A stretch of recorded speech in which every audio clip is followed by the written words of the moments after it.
Hi, everyone. So, I'm here with Stephanie, and she is a 24-year-old married woman, and we are in our 18th session. And she was referred here by a friend of hers that I also see for marital counseling. And so she is here because she wants to work on her relationship issues, particularly in her communication pattern with her husband. So the intervention's view of the client's problem is just like with everything in DBT. It posits that the reason why there are difficulties in communication problems is because of her high emotional vulnerability and her being in an invalidating environment, and that the current environment is also invalidating. Um, so the specific technique I'm going to use is going to be from the interpersonal effectiveness module, and it's going to be focusing on assertiveness training. So, okay, Ready and action. Hi Stephanie, how are you? I'm doing pretty good. How are you? Good, thank you. Thanks for coming in on time. Of course. So, how did you do the homework? I did, yeah. I have it right here for you. Okay, thanks. So, how was this for you to take this? It was good. I had a feeling which one I would end up being, and I'm pretty sure that that's the one it is. I don't know though. Okay, so why don't you tell me a guess of what you think your communication style is? I'm pretty sure it's passive. Just Well, based off everything we've talked about and how I know I am, and well, you're absolutely right. You are passive. So tell me, what is that like in your passive communication, and how does that affect your relationship with Bobby? well, anytime there's an issue with my husband and I don't say anything. I either am quiet about it, I kind of keep it in, and I don't say anything. I just kind of let him do what he wants to do, and I don't really get hurt. Well, yeah. So you don't feel that you're voicing your opinion. What is that? How does that make you feel? I feel sad. I feel like I'm not really valued in the relationship. So you feel that you're not at the same level as him, Yeah, and that like he treats you that way too. yeah, and like what he wants matters more than what I want. Okay, so maybe there's like an inequality, an imbalance in the relationship. Yeah. Okay, well, great. I'm glad that you have that awareness about it. It shows that you're very insightful for you to know that about yourself. And one of the first things about having that kind of awareness and that acceptance of your communication style pattern is that we can work towards change. So, an ideal form of communication with couples would be something more assertive. Where you're letting your opinions be known because you're showing that your opinions matter, and then you're giving a chance for Bobby to be able to be receptive to that and to take that in. Because as for right now, when you don't say anything, it doesn't really let him know how you feel, Yeah. right? And I think you told me before, like sometimes when you don't communicate your feelings, he may ask you what's wrong, and you just I tell him nothing. right. And so you're just quiet, may give him the cold shoulder, ignore him, and he doesn't really know what's going on. Yeah, Right. if he could read my mind, that would be great. But no, I don't say anything, and I know now it's starting to kind of snap sometimes, and I don't even realize it, and that's part of the reason why my friend told me I should come and talk to you, because it's going to start really impacting my marriage in a negative way, and I don't want that. Right, and maybe that's one of the reasons why you were being quiet before, because you didn't want to, stir the pot, and kind of you were like looking to keep the relationship stable. Yeah. But now you're noticing that by you keep holding it in, that it's bubbling out. Yeah.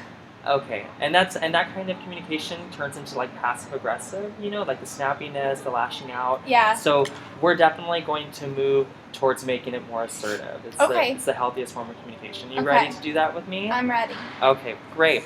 So there's something in DBT. I know that we've been through a lot of the modules like mindfulness and emotion regulation.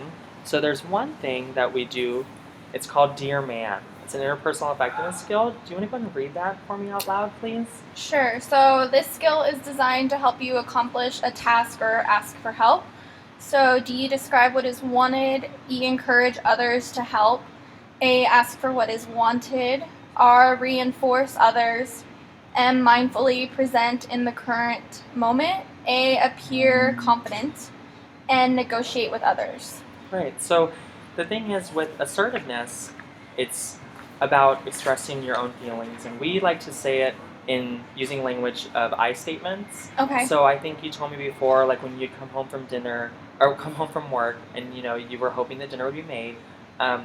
Dinner wasn't made, and when he would say, "What's wrong, honey?" you said, "Oh, I'm not hungry."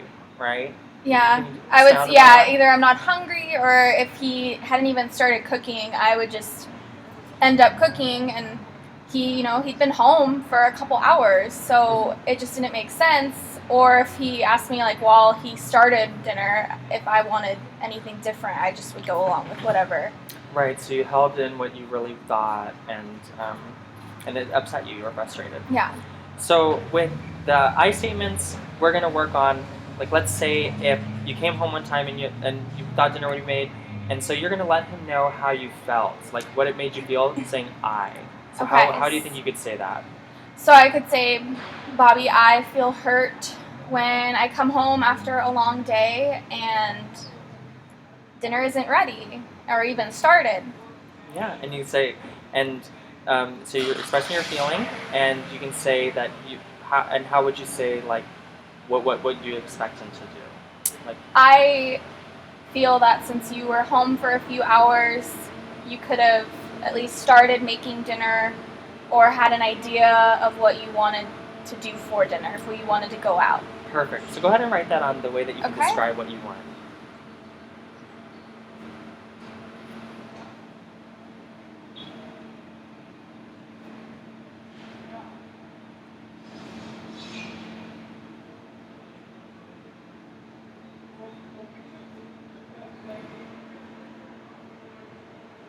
Okay. Okay, and what does the next one say? I can encourage others to help me buy. And how would you do that? So, I could call him before I'm leaving work, since sometimes it varies when I get off. Or I could ask for his help cooking dinner Yeah. if I'm home and it's not done or started. Absolutely. Go ahead and write that down.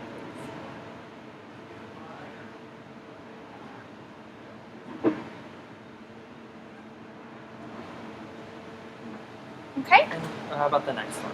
I can ask for what I want. And how would you do that?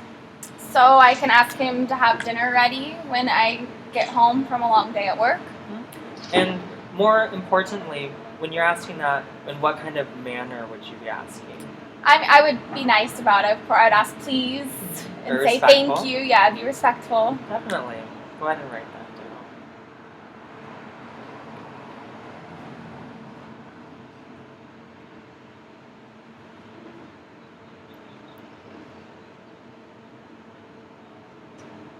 Okay. And the next one? I can reinforce others by. How could you reinforce that behavior so that he would be more likely to do it? I could thank him, or sometimes I could make dessert if he makes dinner. Do something special for him. Definitely.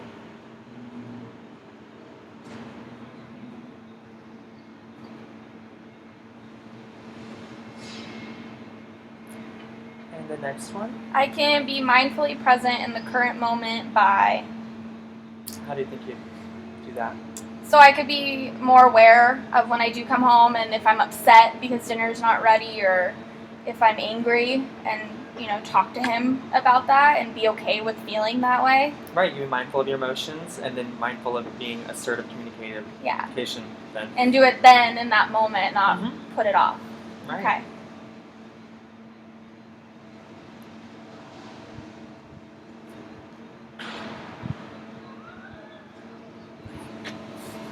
And the next one? I can appear confident by. How would you do that? So I can speak clearly and not loud like I'm yelling, but a normal voice. Sometimes I can be quiet when I'm, saying something I don't want to talk about, and make eye contact. Those are both excellent strategies.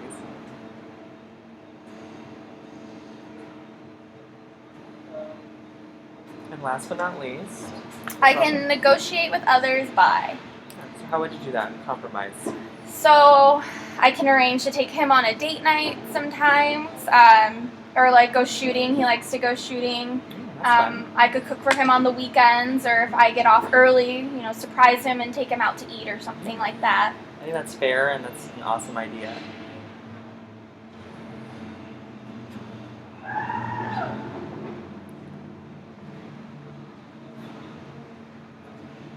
Okay. Good. So I do want to warn you, Stephanie, that for people that other people that are passive, being assertive may feel like it's being aggressive, but just know that you're not. You're not being aggressive. It's just something that you're not used to, and so just it's something to be mindful of. Okay. So do you think that this is something that you could do? Yeah, I do.